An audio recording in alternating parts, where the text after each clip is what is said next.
interesting because his father, although Armand Hammer today is chairman of Occidental Petroleum Corporation, his father was Julius Hammer, who in 1919 was Secretary General of the Communist Party USA, which emphasizes the argument I made throughout my books, that at the top level, there's no difference between your top communists and your top capitalists. They interlink. You've got Armand Hammer, chairman of Occidental Petroleum. His father was Secretary of the Communist Party USA in 1919. So it's basically a power grab. It's a power grab, an international power grab. Now, during the Second World War, why Russia was pretty well decimated once again by the German forces. What part did the American Lend-Lease program play in building up Russia's industrial capacity after the Second World War? Well, Lend-Lease built up Russia's capacity, modernized it, and expanded it during World War II. And there was some continuation all the way through perhaps to 1948, 1949. There was a program after Lend-Lease, which was supposed to be restricted to foodstuffs and industrial materials, but in effect, I checked the records in the warehouses in Sutton, Maryland, I find that even after World War II, and this was against the intent of Congress, I suspect, there was a massive transfer of the latest industrial equipment to the Soviet Union under the so-called Lend-Lease program. Now, in 1948, there was a fascinating book came out by Major Merci Jordan, in which he talked about American aid to the communists as far as their ability to build nuclear weapons.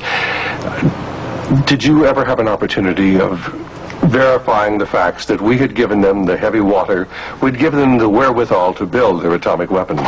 Well, as part of the work I was doing at Stanford, I did investigate the shipping documents for Lend-Lease, and I took a sample of these documents and I checked them against Major Jordan.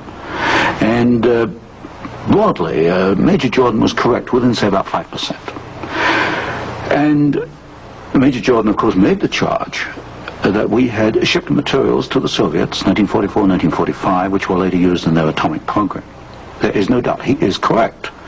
We shipped heavy water, which is essential, but we shipped other items which are perhaps less obvious to the layman. We shipped, for example, aluminum tubes, and aluminum tubes are essential for atomic energy development. We shipped graphite, and graphite is another essential component.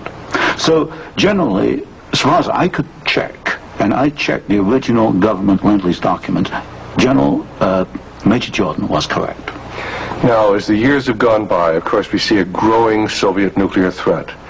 The Soviets now have MIRV missiles. Can you give a little of the background on how the Soviet Union, which really didn't have the technology to develop those MIRV missiles that threaten our cities today, how were they able to develop the MIRV capacity? Well, you've got to go back and look at how the Russians were able to develop a rocket, space technology anyway. What they did after World War II was American forces were held back for a while the Soviets occupied East Germany. They stripped East Germany. They took back the latest of the V-2 rocket technology from Peenemünde and other places. And the V-2 became the basis of the Russian space technology. Now, if you skip the intervening years, you will find when you come to the early 1970s that the Russians did not have the capability to MIRV their missiles. And in particular, they lacked the ability to produce the very precision, micro-miniature ball bearings that are needed for the control systems.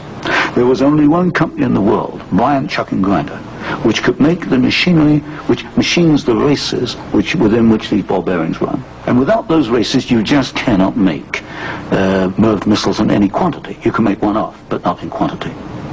Bryant, Chuck and Grinder was allowed to ship to the Soviet Union 45 of these machines at a time when we only had 33 in the United States. But wasn't there any objection to doing this? I objected at Miami Beach in 1972. Other people objected, but the objections were squashed. And predominantly at fault here is Henry Kissinger and the incoming administration, the incoming Nixon administration. This was known, I'm sure it was known in DOD. If I knew it, then certainly DOD knew it. But the objections were squashed, and there was suppression of the information.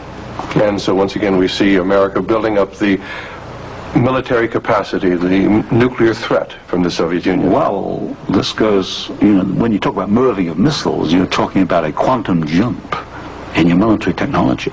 Now, I'm not a military man, but to me, the ability to do that is a massive leap forward, and we enabled them to do it, and we did it knowingly and deliberately. During the Vietnamese War, the Soviet Union and the Eastern European satellites were the primary suppliers of war materials to the North Vietnamese who were killing American boys in South Vietnam. Would you comment on our aid and trade with the Soviet Union and with the Eastern European satellites during that period of time? Well, there's no question that the Soviets were the prime suppliers of military equipment and suppliers to the North Vietnamese. Let me give you an example. The American pilots, as they flew over the Ho Chi Minh Trail, described the trucks that they were seeing as American trucks. Well, they were American trucks because they came from the Gorky plant, and Gorky was built by Henry Ford. And so you have the situation where we were, in effect, supplying both sides in the Vietnamese War. But the trucks were being built by the Soviet Union. However, were they getting any materials from the United States to help build those trucks? Yes, in the early 1970s, I know specifically of shipments of equipment into the Gorky plant while the war was going on, which in effect were aiding the Soviets to build more trucks to be used by the North Vietnamese. How about loans? Was America extending loans to the Soviet Union during this period when they were the primary financiers of the North Vietnamese? Yes. Beginning about 1970, there was a massive grant of loans to the Soviet Union. I'd say by about 1976, it must have totaled perhaps $40 billion outstanding. And so this, of course, these loans were used to enable the Soviet Union to purchase industrial equipment in the United States, and this industrial equipment was used to manufacture, in part, military supplies which were used against us in Vietnam. How about Russian shipping that was being used to ferry supplies to North Vietnam? Shipping is a very interesting example because the Soviets published a shipping register about 6,000 ships, and I analyzed every one of these ships, both the origin of the technology of the ship itself, the hull, and the engine. Most of them are marine diesel engines. And I find that 60% of the Soviet merchant marine, which of course has military usefulness, 60% was built aboard. Only 40% in the Soviet Union, and that largely to Western design. But when you come to marine diesel engines, you find something really fascinating. You find that 80% of the marine diesel engines in Soviet merchant ships are Western engines, Burmeister & Wain of Copenhagen, Sulzer of Switzerland, Fiat of Italy, because that name has come up before. But the other 20% of marine diesel engines built in the Soviet Union are built to Western design under technical assistance contracts from Sulzer and Burmeister & Wain. So in effect, there could be no Soviet merchant marine without assistance from the West. How about the building of the Kama River plant? Kama River was built in the late 1960s, early 1970s. The basic design, the contract was let to the Italian firm of Fiat. Giovanni Agnelli is the chairman of the board. And this is important because Agnelli is tied in with Chase Manhattan Bank. He's on the International Advisory Committee of Chase Manhattan. What caught my attention was that Fiat does not manufacture automobile manufacturing equipment. All the Fiat plants in Italy contain American equipment. And what I found was that the equipment was coming, perhaps about 60–70% of it, from the United States, from major automobile equipment suppliers in the United States. I think it was known as the Fiat plant as a cover to perhaps divert attention from the fact that during the Vietnamese War, we were building the largest plant in the world. It covers 36 square miles. We were building for the Soviets, with American equipment, the largest plant in the world. And so it's called the Italian Fiat plant, and I think this was a blind. And so they were building their trucks and armored personnel carriers and other things that could be used then for warfare in South Vietnam? We knew that the Kama plant had military potential. In 1972, I wrote it in National Suicide. I said as much in Miami Beach in 1972. This plant has military potential. It can produce military vehicles. We knew it. And of course today in Afghanistan we find that the Kama vehicles that are there in Afghanistan today from the Kama plant built by American and Italian companies. And it was after